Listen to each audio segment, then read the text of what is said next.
ഈശോ മിശിഹായ്ക്ക് സ്തുതിയായിരിക്കട്ടെ. ഞാൻ മാണിപ്പറമ്പിലച്ചൻ. Liturgy class 48. കത്തോലിക്ക സഭയുടെ മതബോധനം 1071 എന്ന ഖണ്ഡമാണ് നമ്മൾ പഠിച്ചുകൊണ്ടിരിക്കുന്നത്. ദൈവവും മനുഷ്യരും തമ്മിലുള്ള സംസർഗത്തിന്റെ കാണപ്പെടുന്ന അടയാളം എന്ന നിലയിൽ സഭയെ ഇത് സന്നിഹിതമാക്കുകയും ലിറ്റർജി സന്നിഹിതമാക്കുകയും ആവിഷ്കരിക്കുകയും ചെയ്യുന്നു. എല്ലാവരുടെയും സചേതനവും സജീവവും സഫലവുമായ പങ്കാളിത്തം ഉറപ്പാക്കിക്കൊണ്ട് സമുദായത്തിന്റെ പുതിയ ജീവനിലേക്ക് അത് വിശ്വാസികളെ ആവാഹിച്ച് ഒന്നാക്കുന്നു. ഇതാണ് ആ 1071 രണ്ടാമത്തെ ഭാഗം. അതില് സമുദായത്തിന്റെ പുതിയ ജീവനിലേക്ക്, പുതിയ ജനുസരണ ജീവനിലേക്ക് എന്ന കാര്യം നമ്മൾ കഴിഞ്ഞ ക്ലാസ്സിൽ ചർച്ച ചെയ്തു. ഇന്ന് നമ്മൾ ചർച്ച ചെയ്യുന്നത് സചേതനവും സജീവവും സഫലവുമായ പങ്കാളിത്തം ഉറപ്പാക്കുക എന്നുള്ള ആ ഖണ്ഡമാണ്. എല്ലാവരുടെയും സചേതനവും സജീവവും സഫലവുമായ പങ്കാളിത്തം ഉറപ്പാക്കണം. അത് ആ സംഗതി പറഞ്ഞിരിക്കുന്നത്, അതിന്റെ ക്രോസ് റെഫറൻസ് കൊടുത്തിരിക്കുന്നത് സാക്രോസങ്ക്തം കൊഞ്ചീലിയം എന്ന് പറയുന്ന രണ്ടാം വത്തിക്കാൻ സൂനോദോസിന്റെ രേഖയിലെ 11ാമത്തെ ഖണ്ഡമാണ്. അതായത് സചേതനം, സജീവം, സഫലം, ഈ 3 കാര്യങ്ങൾ. ഈ അതിന്റെ ഇംഗ്ലീഷ് എന്ന് പറഞ്ഞാൽ കോൺഷ്യസ്, ആക്റ്റീവ് ആൻഡ് ഫ്രൂട്ട്ഫുൾ. സചേതനം കോൺഷ്യസ്, ആക്റ്റീവ് സജീവം, ഫ്രൂട്ട്ഫുൾ സഫലം. അപ്പോൾ conscious, active and fruitful participation.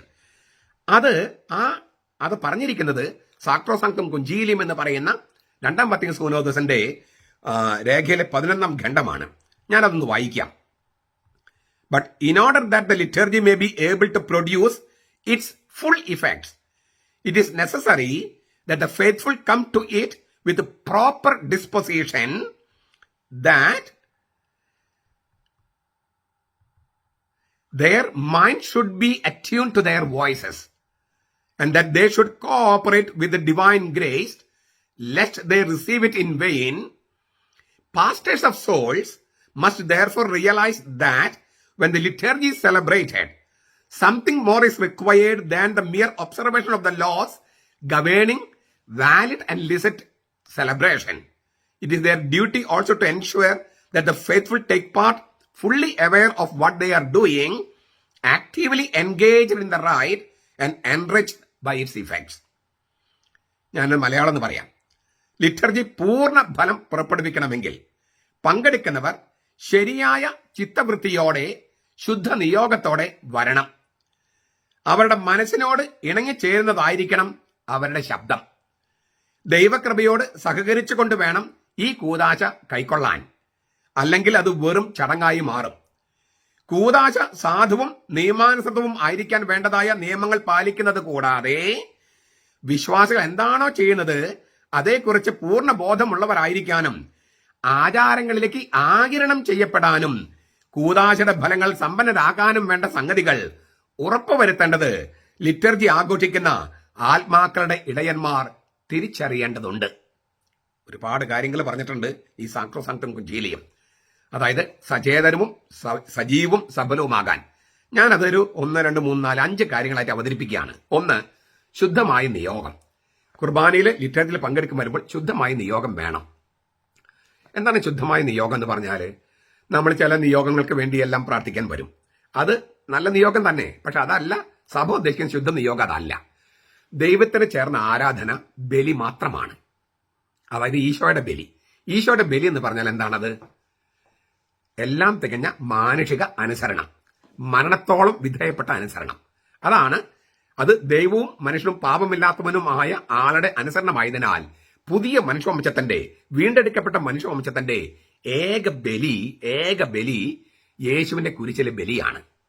കുരിശിലെ ബലി എന്ന് പറഞ്ഞാൽ കുരിശുമരണം മാത്രമല്ല, ആ ബലിയും അടക്കവും ഉത്ഥാനവും സ്വർഗാരോഹണവും പരിശുദ്ധാത്മാനയക്കലും, ഇത്രയും കാര്യങ്ങളാണ് ആ ബലി എന്ന് പറയുന്നത്. അതുകൊണ്ടാണ് ഈ ഭൂമിയിൽ ബലി നടക്കുമ്പോൾ സ്വർഗത്തിലും നടക്കുന്നത്. അതേക്കുറിച്ചൊക്കെ നമ്മൾ കണ്ടു കഴിഞ്ഞതാണ്. അപ്പോൾ ഈ ബലി ചരിത്രത്തിൽ ഒരിക്കൽ എന്നേക്കുമായി അർപ്പിച്ച ബലി, ഏക പുരോഹിതനായ ക്രിസ്തു അവൻ അർപ്പിച്ച ബലി, അവൻ ഇന്ന് അവന്റെ ബലിയിലേക്ക് നമ്മൾ എടുത്തു വെക്കുന്നതാണ് ലിറ്റർജി എന്ന് പറയണേ. യേശുക്രിസ്തുവിന് ഇന്നലെ, ഇന്ന്, നാളെ ഒന്നും ഇല്ലല്ലോ. അവൻ എപ്പോഴും ഒന്നാണ്. അന്ന് ഒരിക്കൽ ചരിത്രത്തിൽ സംഭവിച്ചത് അവൻ എന്നേക്കുമായി ചെയ്തതാണ്. അവന്റെ ആ ഏക ബലിയിലേക്ക് ഏക പുരോഹിതൻ എന്ന നിലയിൽ നമ്മെ തന്നെ എടുത്തു വെക്കുന്ന മണിക്കൂറിനെയാണ് ലിറ്റർജി എന്ന് പറയണേ. ഞാൻ ഒന്നുകൂടി പറയാണത്, ചരിത്രത്തിൽ ഒരിക്കൽ എന്നേക്കുമായി ദൈവത്തിന് സമർപ്പിച്ച മനുഷ്യവംശത്തിന്റെ ആരാധനയാണ് ഈശോയുടെ ഏക ബലി, ഒരിക്കൽ എന്നേക്കുമുള്ള ബലി. ആ ബലി ഇന്ന് ആ ബലിയിലേക്ക് നമ്മെ എടുത്തു വെക്കുന്നു. അവൻ തന്നെ, ക്രിസ്തു തന്നെ, ഇന്നലെയും ഇന്നും നാളെയും ഒന്നായിരിക്കുന്ന ക്രിസ്തു തന്നെ അവന്റെ കുരിശിലെ ബലിയിലേക്ക് ഇന്ന് നമ്മൾ എടുത്തു വെക്കുന്ന ആ മണിക്കൂറിനെയാണ് ലിറ്റർജി എന്ന് പറയണേ. ഈ ഒരു നിയോഗം ഉണ്ടാകണം. മറ്റുള്ളതൊക്കെ ഇല്ലേ, ഇന്നൊരു കാര്യത്തിന് വേണ്ടി പ്രാർത്ഥിക്കുന്നതും അതൊക്കെ അതിന്റെ താഴെ നിൽക്കുന്നതാണ്. ശരിയായ ചിത്തവൃത്തി എന്ന് പറയുന്നത്, ശരിയായ ശുദ്ധമായ നിയോഗം എന്ന് പറയുന്നത് ഈ സംഗതിയാണ്. ദൈവത്തിന് ആരാധന അർപ്പിക്കുക എന്ന് പറയുന്നത്, ബലി അർപ്പിക്കുക എന്ന് പറയുന്നത് അതാണ് അനുസരണം, എല്ലാം തികഞ്ഞ അനുസരണം. ക്രിസ്തുവിന്റെ എല്ലാം തികഞ്ഞ അനുസരണത്തിലേക്ക് നമ്മെ തന്നെ ക്രിസ്തു എടുത്തു വെക്കുന്ന നിമിഷം, അതിനെയാണ് യഥാർത്ഥ ആരാധന എന്ന് പറയുന്നത്, ബുദ്ധിയുള്ള ആരാധന എന്ന് പൗലോസ് ലേഖ റോമാലേഖനം 12:1 പറയുന്നതാണ്. ബുദ്ധിയുള്ള ആരാധന ഇതാണ്. നമ്മളെ ബുദ്ധി കർത്താവിന് കൊടുക്കുകയാണ്. കർത്താവ് നമ്മെ എടുത്ത് അവന്റെ ബലിയിൽ ഒന്നാക്കുകയാണ്. ഇതാണ് ലിറ്റർജിയിൽ സംഭവിക്കുന്നത്. ഒന്നാമത്തെ കാര്യം. അപ്പോൾ നമുക്ക് ഒരു എളുപ്പത്തിൽ മനസ്സിലാക്കാൻ ഞാൻ ഒരു കാര്യം പറയാം. കുരിശമര സാക്ഷിയായി നിന്ന സ്ത്രീകള്, പരിശുദ്ധ കന്യകാമറി ഉൾപ്പെടെയുള്ള സ്ത്രീകള്, അവര് കബറിടത്തിലും പോയി, അവര് ഉത്ഥാനത്തിനും സാക്ഷികളായി. അപ്പോൾ അവര് കുരിശമരത്തിന് സാക്ഷികളായി, അവർ ഉത്ഥാനത്തിന് സാക്ഷികളായി. അപ്പൊ നമുക്ക് ഈ പറഞ്ഞ യേശു സ്നേഹിച്ച ശിഷ്യനും ഉണ്ട് അവിടെ. അപ്പോൾ യേശു സ്നേഹിച്ച ശിഷ്യനും പിന്നെ സ്ത്രീകളും പരിശുദ്ധ കന്യകാമറിയും അവര് ക്രിസ്തുവിന്റെ കുരിശമരണത്തിന്, കബറടക്കത്തിന്, ഉത്ഥാനത്തിന് സാക്ഷിയായി. ആ കബറടക്കപ്പെട്ട സ്ഥലത്ത് തന്നെയാണ് ഉത്ഥാനം. അപ്പോൾ അവരുടെ ഒരു മനസ്സ് കുരിശുമരണത്തില് പിതാവേ എന്ന് പറഞ്ഞിട്ട് പിതാവിങ്കലേക്ക് തിരിഞ്ഞിട്ട് പുത്രൻ പറയാണ്, പിതാവേ നിന്റെ കൈകൾ എന്റെ ആത്മാവിനെ സമർപ്പിക്കുന്നു. പിതാവെ നിന്റെ കൈകൾ എന്റെ ആത്മാവിനെ സമർപ്പിക്കുന്നു. പിതാവിലേക്ക് തിരിഞ്ഞിട്ടാണ് പുത്രൻ പറയണേ. അവിടെയാണ് ഈ സ്ത്രീകളും ഈ പറഞ്ഞ യേശു സ്നേഹിച്ച ശിഷ്യനൊക്കെ നിൽക്കുന്നത്. കബറടക്കി അവൻ പിതാവിന്റെ പക്കലേക്ക് ഉയർപ്പിക്കപ്പെട്ടു, പിതാവിന്റെ വലത്ത് വെച്ച് തീരുന്നു. ഈ സംഭവത്തിന്റെ സാക്ഷികളായ ആ യേശു സ്നേഹിച്ച ശിഷ്യനും സ്ത്രീകൾക്കുണ്ടായ ആ വികാരം, അവരുടെ വിചാരങ്ങളിൽ നമ്മൾ ചേരുന്നതാണ് ശരിക്കും പറഞ്ഞാൽ ശുദ്ധമായ നിയോഗം. ഇതാണ് ശുദ്ധമായ നിയോഗത്തിന് ഏറ്റവും ബെസ്റ്റ് എക്സ്പ്ലനേഷൻ. മറ്റു നിയോഗങ്ങൾ, ഒരു ജോലി കിട്ടണം, അതൊക്കെ അതിനകത്ത് ദൈവത്തിന്റെ കൃപയ്ക്ക് വേണ്ടി പ്രാർത്ഥിക്കാം. അതൊക്കെ സെക്കൻഡറി ആണ്, മോശമൊന്നുമല്ല, സെക്കൻഡറി ആണ്. ഇതുകൊണ്ടാണ് സീറോ മലബാർ സഭയില് കുർബാന എന്ന് പറയാം, ഒറ്റ കുർബാന, മരിച്ചവർക്ക് വേണ്ടി കുർബാന, ഉയരവർക്ക് വേണ്ടി കുർബാന, അങ്ങനെയൊന്നും ഇല്ല. മറിച്ച് ഒറ്റ കുർബാനയേ ഉള്ളൂ, റാസകുർബാന. റാസകുർബാന എന്ന് പറഞ്ഞാൽ എല്ലാ ആഘോഷങ്ങളും കൂടിയത്. അതിൽ ആഘോഷങ്ങളും പാട്ടുകളെ കുറച്ച് കുറയ്ക്കുമ്പോൾ ആഘോഷമായ കുർബാന, അതിന്റെ ആഘോഷങ്ങളും മറ്റും കുറച്ചും കൂടി കുറയ്ക്കുമ്പോൾ സാധാരണ കുർബാന. ഒറ്റ കുർബാനയേ ഉള്ളൂ എന്നർത്ഥം.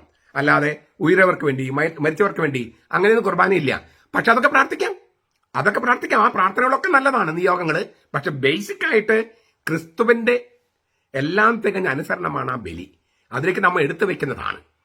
അപ്പോൾ അവന്റെ അനുസരണം നമ്മുടേതായിട്ട് മാറുന്നു. അപ്പൊ ദൈവത്തിന് മുമ്പിൽ നിൽക്കാൻ നമുക്ക് കഴിയുന്നു. ദൈവത്തിന് മുമ്പിൽ എങ്ങനെ നീതിമാന്മാരാകുമെന്നതിന് ഉത്തരമാണ് ഇത് കിട്ടുന്നത്. ഇത് നിങ്ങൾ പല പ്രാവശ്യം കേൾക്കണം കേട്ടോ. ഞാൻ പറയുന്നത് ഞാൻ എളുപ്പത്തിൽ പറഞ്ഞു പോകുന്നെങ്കിലും അതിനകത്ത് ഒരുപാട് ആഴമുണ്ട് എന്ന് നിങ്ങൾ തിരിച്ചറിയുമെന്ന് ഞാൻ വിചാരിക്കുന്നു. 2, മനസ്സിനോട് ചേരുന്ന ശബ്ദം. ഇപ്പൊ നമുക്ക് മനസ്സെന്താണ്? ദൈവപിതാവിന് മുമ്പിൽ ക്രിസ്തു തന്നെ അർപ്പിക്കുന്ന ആ ബലി, അനുസരണം എന്ന ബലി, മരണത്തോളം അനുസരിക്കുന്ന ബലി. അതിനാൽ അവനെ ഉയർത്തി, എല്ലാ നാമർക്കും ഉപരിയായ നാമം നൽകി. ഇല്ലേ, അവന്റെ നാമത്തിന് മുമ്പിൽ, കർത്താവിന്റെ നാമത്തിന് മുമ്പിൽ 3 ലോകത്തുമുള്ള ആളുകൾ മുട്ടുകൾ മടക്കാൻ. അപ്പൊ ഈ യഹോവസാക്ഷികൾക്ക് കുർബാന പങ്കെടുക്കാൻ പറ്റാത്തതിന് കാരണം എന്താണ്? യേശു ക്രിസ്തുവാണ് യാഹ്വേ എന്നും അവന് മുമ്പിൽ മുട്ടുകൾ മടങ്ങണമെന്നും അവൻ പിതാവായ ദൈവത്തിന് വേണ്ടി ഇവനാണ് കർത്താവ്, ഇവനാണ് യാഹ്വേ എന്ന് 3 ലോകങ്ങളിലുമുള്ളവരും പ്രഖ്യാപിക്കണം എന്നാണ് ഫിലിപ്പിയ ലേഖനം 2:11 പൗലോസ് പറയണേ. അപ്പോൾ അങ്ങനെയുള്ള ഒരു സ്വർഗീയ ലിറ്റർജി ആയതുകൊണ്ട് ആ മനസ്സിലാണ് നമ്മൾ നിൽക്കുന്നത്. നമ്മൾ നേരത്തെ പറഞ്ഞു ശുദ്ധമായ നിയോഗം, അതിന് ചേരുന്ന ശബ്ദം പാടുള്ളൂ, ചേരുന്ന ശബ്ദം. അതുകൊണ്ടാണ് തക്സിൽ എഴുതിയിരിക്കുന്നത്, അച്ഛൻ കുനിഞ്ഞെന്ന് പ്രാർത്ഥിക്കുന്നു, ചെറിയ സ്വരത്തിൽ എന്നാൽ കേൾക്കാവുന്ന തരത്തിൽ, ഉച്ചസ്വരത്തിൽ. ഇതെല്ലാം ഈ ക്രിസ്തു ചെയ്ത ബലിയോട് ചേരാൻ, മനസ്സിന്റെ ആ നിയോഗത്തോട് ചേരുന്ന ശബ്ദമായിരിക്കണം എന്ന് പറയാനാ. അപ്പൊ തന്നെ നമ്മൾ ഓർക്കേണ്ട സംഗതിയാണ്. ഇപ്പൊ നമ്മൾ യൂറോപ്പിലൊക്കെ വന്നാൽ ലിറ്റർജിയിൽ പങ്കെടുത്ത് നോക്കി, നിങ്ങൾ യൂറോപ്പിൽ എവിടെ പോയാലും, ഞാൻ പറയുന്നത് യൂറോപ്യൻസ് അർപ്പിക്കുന്ന ലത്തിൻ, നാട്ടിലെ ലത്തിൻ കുർബാനയ്ക്ക് അത്ര പരിചയമില്ലാത്തതുകൊണ്ടാണ് ഞാൻ യൂറോപ്പിൽ പറയണേ. കുർബാനയിലെ മറ്റ് പാട്ടുകൾ പറ്റില്ല, ലിറ്റർജിക്കൽ പാട്ടുകളെ പറ്റുള്ളൂ. അത് ഒരുപാട് ഓർക്കസ്ട്രേഷൻ, വല്ലപ്പോഴൊക്കെ ഒരു ഒരു ഇതിലൊക്കെ ഉണ്ടാകാം, ഓർക്കസ്ട്രേഷൻ ഉണ്ടാകാം, അല്ലെങ്കിൽ ഒരു ഒറ്റ ഓർഗനേ ഉള്ളൂ പള്ളിയിൽ ഫിക്സ് ചെയ്തിരിക്കുന്ന വലിയൊരു ഓർഗൻ. ബഹളം പറ്റില്ല. നമ്മുടെ നാട്ടില് ഈ പ്രത്യേകിച്ച് സീറോ മലബാർ സഭയിലെ കുർബാന എന്ന് പറഞ്ഞാൽ ബഹളമയമാണ് മിക്ക സ്ഥലത്തും, ബഹളമയം. അപ്പോ അത് ലിറ്റർജിയുടെ മനസ്സിനോട് ചേർന്നതല്ല. അപ്പൊ ലിറ്റർജിക്കൽ പാട്ടുകളെ പാടുള്ളൂ, ലിറ്റർജിക്കൽ ആയിട്ടുള്ള ട്യൂണേ പാടുള്ളൂ. അപ്പൊ സുറിയാനി ലിറ്റർജിക്ക് സുറിയാനി ട്യൂൺ ഉണ്ട്, അത് ദൈവികമായ ട്യൂണാണ്. എന്ത് രസമാണെന്ന് അറിയാമോ? അപ്പൊ അത് കേൾക്കുമ്പോൾ തന്നെ നമ്മുടെ മനസ്സ് മറ്റൊരു ലോകത്തേക്ക് പോകും. മറ്റ് ഈ ഇടയ്ക്കിടയ്ക്ക് ഉണ്ടാകുന്ന പാട്ടുകളുണ്ടല്ലോ, ഒരാഴ്ച മാത്രം നീണ്ടു നിൽക്കുന്ന പാട്ടുകൾ, അത് ഒരു പുറത്തൊരു ഒരു ഒരു മത്സരമൊക്കെ നടക്കുമ്പോൾ ചെയ്യാമെന്നല്ലാതെ ലിറ്റർജി പോലുള്ള കുർബാന പോലെ ലിറ്റർജിയിൽ പറ്റുന്നതല്ല. കാരണം മനസ്സിനോട് ചേർന്ന് ശബ്ദമല്ല അത്. അതാണ് രണ്ടാമത്തെ കാര്യം. 3, ദൈവകൃപയോട് സഹകരിക്കണം.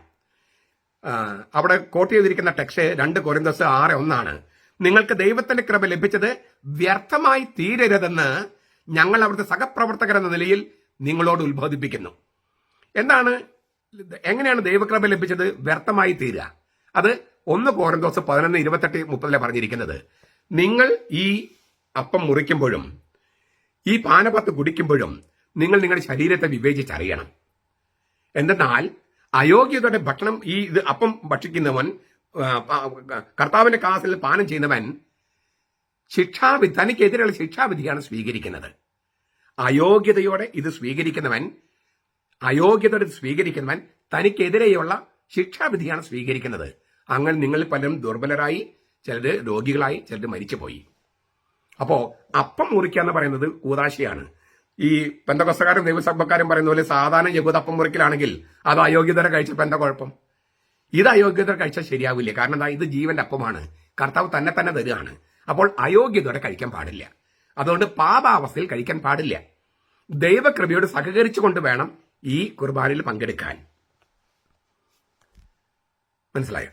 ഇനി അടുത്തതാണ്, പിന്നെ പറയാണ്, ഈ കൂദാശ സാധുവായിരിക്കാനും നിയമാനുസൃതമായിരിക്കാനും വേണ്ട നിയമങ്ങൾ പാലിക്കണം. ഈ കൂദാശ സാധുവായിരിക്കാനും നിയമാനുസൃതമായിരിക്കാനും, valid and licit, validity and licit, valid and licit. ഈ കൂദാശ വാലിഡ് ആയിരിക്കാനും നിയമാനുസൃതമായിരിക്കാനും, വാലിഡ് എന്ന് പറഞ്ഞാൽ ഉള്ളടക്കം സത്യമായിരിക്കാൻ, ലിസിറ്റ് എന്ന് പറഞ്ഞാൽ അതിന്റെ രൂപവും ഉള്ളടക്കവും രണ്ടും കറക്റ്റ് ആയിരിക്കണം. അങ്ങനെ ആയിരിക്കണം, നിയമങ്ങൾ പാലിക്കണം. എന്ന് വെച്ചാൽ വളരെ എളുപ്പത്തിൽ മനസ്സിലാക്കാൻ ഞാൻ പറയാം. സ്വർഗരാജ്യത്തിന്റെ താക്കോലുകൾ ആർക്കാണ് കർത്താവ് കൊടുത്തത്? പത്രോസിന്.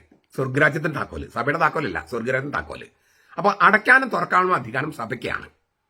സഭ ചിലത് ലിസിറ്റ് അല്ല, ഇല്ലിസിറ്റ് ആണെന്ന് പറഞ്ഞാൽ അത് അടച്ചു, സ്വർഗരാജ്യത്തിന്റെ താക്കോൽ ഉപയോഗിച്ച് അടച്ചു. ചിലത് വാലിഡ് എന്ന് പറഞ്ഞാൽ അത് തുറന്നു. അപ്പോ വാലിഡ് ഏത്, ലിസിറ്റ് ഏതെന്ന് സ്വർഗരാജ്യത്തിന്റെ താക്കോലൊക്കെ കൈവശമുള്ള സഭയാണ് നിശ്ചയിക്കണേ, അല്ലാതെ ഓരോരുത്തരും നിശ്ചയിക്കല്ല. ലത്തീൻ സഭയിൽ ജനാഭിമുഖം വാലിഡും ലിസിറ്റുമാണെന്ന് ആ താക്കോൽ ഉപയോഗിച്ച് മാർപ്പാപ്പ കൽപ്പിച്ചു. അങ്ങനെ കൽപ്പിച്ചിട്ടൊന്നും അല്ല ആയത്, ഒരു തെറ്റിദ്ധാരണയുടെ പുറത്ത് വന്നതാണ്. പിന്നെ അതങ്ങ് ശീലമായി പോയി, അതിനെ വിലക്കിയിട്ടില്ല. സീറോ മലബാർ സഭയിൽ അത് വിലക്കി. മെത്രാന്മാർക്ക് അതിന്റെ അധികാരമുണ്ട്. അതുകൊണ്ട് ദൈവോന്മുഖ കുർബാന എന്ന് പറയുന്നത് ഇപ്പോഴത്തെ ഏകീകൃത കുർബാന മാത്രമാണ് വാലിഡും ലിസിറ്റും എന്ന് മെത്രാന്മാർ തീരുമാനിച്ചു. അത് സ്വർഗരാജ്യം താക്കോൽ ഉപയോഗിച്ചിട്ട് ചെയ്തത്. അതുകൊണ്ടാണ് മാർപ്പാപ്പയുടെ അംഗീകാരം അതിന് കിട്ടിയത്. മാർപ്പാപ്പയുടെ കയ്യിലാണ് സ്വർഗരാജ്യം താക്കോല്. അപ്പോൾ മെത്രാന്മാരുടെ തീരുമാനം മാർപ്പാപ്പ അംഗീകരിച്ചപ്പോൾ സ്വർഗരാജ്യത്തിന്റെ താക്കോൽ ഉപയോഗിച്ച് സീറോ മലബാർ സഭയിലെ ഏകീകൃത കുർബാന മാത്രമാണ് വാലിഡും ലിസിറ്റും. ആ നിയമങ്ങൾ പാലിക്കണം. അത് ഓരോ അച്ഛന്മാർക്കും തോന്നിയ പോലെ ചെയ്യാൻ പറ്റില്ല, അവരുടെ കയ്യിൽ സ്വർഗരാജ്യത്തിന്റെ താക്കോൽ ഇല്ലാത്തത് കൊണ്ട് തന്നെ. അപ്പൊ ആ നിയമങ്ങൾ പാലിക്കണം. പോരാ, ആചാരങ്ങൾക്ക് ആകിരണം ചെയ്യപ്പെടാൻ, ആചാരങ്ങളിലേക്ക് ആകിരണം ചെയ്യപ്പെടാൻ വേണ്ട സംഗതികൾ ഉറപ്പുവരുത്തണം. അത് ആത്മാക്കളുടെ ഇടയന്മാരെ തിരിച്ചറിയണം. ഞാൻ ഇത് ഒരുപാട് ചർച്ച ചെയ്യാവുന്ന ഒരു കാര്യമാണ്. വളരെ എളുപ്പത്തിൽ പറയാം. നമുക്കൊരു കാര്യത്തിൽ ഫോക്കസ് ചെയ്യാൻ എത്ര നേരം പറ്റും? കുട്ടികളാണെങ്കിൽ 3 മിനിറ്റ് 4 മിനിറ്റ്, മുതിർന്നവർക്കാണെങ്കിൽ ഒരു 10 മിനിറ്റ് മാക്സിമം. അപ്പോഴേക്കും നമ്മുടെ ചിന്തകൾ ഡൈവേർട്ട് ചെയ്യും. അങ്ങനെ ഡൈവേർട്ട് ചെയ്ത് പോകാതിരിക്കാൻ എന്താ വേണ്ടത്? ഡ്രാമാറ്റിക് ഇഫക്റ്റുകൾ വേണം. നാടകം, അത് അച്ഛന്റെ നാടകമല്ല, ലിറ്റർജിയുടെ നാടകം. എന്താ ലിറ്റർജിയുടെ നാടകം എന്ന് പറയുന്നത്? ഒരു ഉദാഹരണം പറയുക. ലത്തീൻ സഭയിൽ എടുക്കുക. ലത്തീൻ സഭയിൽ കുർബാന ആരംഭിക്കുന്നത് ബലിപീഠത്തിലല്ല, മറ്റൊരു പീഠത്തിലാണ്. വായനകൾക്ക് വേറെ പീഠമുണ്ട്. അപ്പോ അവിടെ ഒരു നാടകം ഇല്ലേ, ഒരു നാടകീയതയുണ്ട്. നാടകമല്ല, നാടകീയത. അച്ഛൻ ബലിപീഠം ചുംബിച്ച് ആമ്പയിലേക്ക് പോകുന്നു. അവിടെയാണ് കുർബാന ആരംഭിക്കുന്നത്. വായനക്കാർ വേറെ സ്ഥലത്താണ്, കൊയറിന് നിൽക്കാൻ ഒരു സ്ഥലമുണ്ട്. പിന്നെ ഈ വചനശുശ്രൂഷ കഴിഞ്ഞിട്ടാണ് അച്ഛൻ ബലിപീഠത്തിലേക്ക് പോകുന്നത്. അപ്പോഴേ തക്സ ബലിപീഠത്തിൽ വെക്കൂ, അപ്പോഴേ മൈക്ക് വെക്കൂ. അവിടെ തന്നെ വിളക്കുകളൊന്നും വെക്കില്ല ബലിപീഠത്തിൽ. ലത്തീൻ സഭയിലത്തെ കാര്യം ഞാൻ പറയണേ, ഇന്ത്യയിലത്തെ കാര്യമല്ല, ഞാൻ യൂറോപ്പിലെ കാര്യമാണ് പറയണേ. ഇന്ത്യയിലത്തെ എനിക്ക് കൃത്യമായിട്ട് അറിയില്ല. അപ്പോൾ അവിടെ ഒരു മൂവ്മെന്റ് ഉണ്ട്. അപ്പൊ നമ്മുടെ ശ്രദ്ധ അവിടേക്ക് നിൽക്കും. ഇനി സീറോ മലബാർ സഭയിലാണെങ്കിലോ ഇല്ലേ, ദേവാലയവിരിയുണ്ട്. അവിടെ ആ പ്രദക്ഷിണം മറ്റും വരുന്നതിൽ തന്നെ ഒരു നാടകീയതയുണ്ട്. പിന്നെ ബേമ എന്ന് പറയുന്ന സ്ഥലത്താണ് നമ്മൾ കുർബാന ആരംഭിക്കുന്നത്. അവിടെ ആഘോഷമായിട്ട് വരുമ്പോൾ ഇല്ലേ, മാർത്തോമസ് ലീവായും പിന്നെ വിളക്കൊക്കെ ആയിട്ട് വന്ന് പിന്നെ ഈ പ്രത്യേകതരം മണിയൊക്കെ വന്ന് അപ്പൊ തന്നെ നമ്മൾ മനസ്സിലാക്കുന്നത് വേറെന്തോ പരിപാടിയാണ്, ഇത് സ്വർഗത്തിലെ പരിപാടിയാണ്. അങ്ങനെയാണ്. അത് കഴിഞ്ഞ് സുവിശേഷം എടുക്കാൻ വേണ്ടി ബലിപീഠത്തിൽ കയറുന്നു. അവിടുന്ന് പ്രദക്ഷിണമായി വരുന്നു. അവിടെ ധൂപമുണ്ട്, ഒരു പ്രദക്ഷിണമുണ്ട്. കർത്താവ് ഗലീലിൽ നിന്നും ഇല്ലേ ജെറൂസലമിലേക്ക് സുവിശേഷമായിട്ട് വന്നതുപോലെ, യെറൂസലമിൽ നിന്നും എമ്മാവസിലേക്ക് സുവിശേഷമായിട്ട് പോയതുപോലെ ഈ ബൈബിളിലുള്ള രംഗങ്ങളൊക്കെ അവിടെ അവതരിപ്പിക്കപ്പെടുകയാണ്. അത് കഴിഞ്ഞ് പിന്നെ 3 പ്രാവശ്യം കുമ്പിട്ട് ബലിപീഠത്തിൽ കയറുന്നു. അതിനു മുമ്പ് ബേസ്കസയിൽ നിന്ന് തിരുരഹസ്യങ്ങൾ പ്രദക്ഷിണമായി കൊണ്ടുവരുന്നു. അപ്പൊ ഇതിങ്ങനെ ഈ തിരുരഹസ്യങ്ങൾക്ക് ആകിരണം ചെയ്യപ്പെടുകയാണ്. ചില ദിവസങ്ങളിൽ ഇത് മറയ്ക്കുന്നു. എന്താണ് അത്? വളരെ പ്രധാനപ്പെട്ട സംഗതികൾ മറക്കേണ്ടതുണ്ട്. ഉദാഹരണത്തിന് രൂപാന്തരി ഭാവത്തിന്റെ അന്ന് കർത്താവിന്റെ ഒരു മേഘം മറച്ചു. അത് കാണിക്കാൻ വേണ്ടി ദേവാലയവരി ഇട്ടു. ഒരു മേഘം വന്നവരെ മറച്ചു എന്നാണ്. ആ മേഘമാണ് ഈ ദേവാലയവരിയായിട്ട് നിൽക്കുന്നത്. അങ്ങനെ ദേവാലയവിരിക്ക് തന്നെ പല അർത്ഥങ്ങളുണ്ട്. ഇങ്ങനെയെല്ലാം ചെയ്യുമ്പോൾ ജനങ്ങളുടെ ശ്രദ്ധ മുഴുവൻ ഈ ലിറ്ററേച്ചറിലേക്ക് ആകിരണം ചെയ്യപ്പെടും. ഒരു അച്ഛൻ നിന്നിട്ട് ഇങ്ങനെ ഗോഷ്ടി കളിച്ചിട്ട് ഇങ്ങനെ നിന്നിട്ടും ഇങ്ങനെയൊക്കെ പറഞ്ഞാൽ ജനങ്ങൾക്ക് ദേഷ്യം വരുള്ളൂ. ഒരു പാട്ട് തെറ്റിച്ച ഉടനെ തന്നെ വഴക്ക് പറഞ്ഞു. എല്ലാം അച്ഛന്റെ കണ്ണും കഴുതു കാതും. അച്ഛനൊരു മാനേജര്, ലിറ്ററേച്ചറിയുടെ അധ്യക്ഷനല്ല, ഒരു മാനേജര്. കാര്യങ്ങൾ കൃത്യമായി നടത്താൻ വേണ്ടി കണ്ണും കാതും ഇരുട്ടുന്ന അങ്ങനെ ആക്കുന്ന ഒരു മാനേജറായിട്ട് നിൽക്കുക. അപ്പോൾ ലിറ്റർജിയിലേക്കല്ല, അച്ഛന്റെ ചില ഗോഷ്ഠികളിലേക്ക് ഇത് മാറും. അങ്ങനെയല്ല, ലിറ്റർജിക്ക് ഒരു നാടകീയതയുണ്ട്. ലിറ്റർജി അച്ഛന്റെ നാടകമല്ല. ഇതാണ് ആകിരണം ചെയ്യപ്പെടാൻ വേണ്ട കാര്യങ്ങൾ ചെയ്യണമെന്ന് പറഞ്ഞതിന്റെ അർത്ഥം ഇതാണ്. അപ്പൊ ധൂപക്കുറ്റി എന്തിനാണ്? ആ ധൂപിക്കുന്നതിന് വിധമുണ്ട്. പിന്നെ ഇടയ്ക്കിടയ്ക്ക് ഇതിനെ കുറിച്ച് നമ്മൾ വ്യാഖ്യാനിക്കണം. ഇത് കഴിഞ്ഞ കൊല്ലം പറഞ്ഞതല്ലെന്നൊക്കെ പറഞ്ഞിട്ട് കാര്യമില്ല. 2, 3, 4, 5 പ്രാവശ്യമൊക്കെ പറയുമ്പോഴാണ് നിങ്ങൾ പൗലോസിന്റെ ലേഖനം എടുത്തു നോക്കിയാൽ എത്രയോ ലേഖനങ്ങളിലാണ് പലതും ആവർത്തിച്ചിരിക്കുന്നത്. അത് ആവശ്യമാണ്. പ്രോഗ്രസീവ് റെപ്പറ്റേഷൻ ആണ് പലപ്പോഴും. വെറുതെ ആവർത്തിക്കല്ല എന്ന് വിചാരിച്ചിട്ട് എല്ലാ ദിവസവും ഒരേ കാര്യം തന്നെ പറഞ്ഞുകൊണ്ടിരിക്കരുത്. ആളുകൾ പള്ളി വരില്ല. ചുരുക്കത്തിൽ ലിറ്റർജിയുടെ രഹസ്യത്തിലേക്ക് ആകിരണം ചെയ്യപ്പെടാൻ അല്ലെങ്കിൽ കുറച്ചു നല്ല വാക്ക് ആവാഹിക്കപ്പെടാൻ വേണ്ട സംഗതികൾ ആത്മാക്കളുടെ ഇടയന്മാർ, മെത്രാന്മാർ ഉറപ്പുവരുത്തണം. ആത്മാക്കൾ ഇടയന്മാര്, മെത്രാന്മാര്, പിന്നെ അച്ഛന്മാര് അവർ ഉറപ്പുവരുത്തണം. അത് ചെയ്യണമെങ്കിൽ മെത്രാന്മാർക്ക് അറിവ് വേണം, എളിമ വേണം. വൈദികർക്ക് അറിവ് വേണം, എളിമ വേണം. അപ്പോൾ ഇതൊക്കെ സംഭവിക്കും. അങ്ങനെ സംഭവിക്കട്ടെ എന്നാണ് എനിക്ക് പറയാനുള്ളത്. നമ്മുടെ കർത്താവ് യേശു മിശിഹായുടെ കൃപയും പിതാവായ ദൈവത്തിന്റെ സ്നേഹവും പരിശുദ്ധാത്മാവിന്റെ സഹവാസവും നാം എല്ലാവരുടെയും കൂടി ഉണ്ടായിരിക്കട്ടെ, ഇപ്പോഴും എപ്പോഴും എന്നേക്കും. ആമേൻ.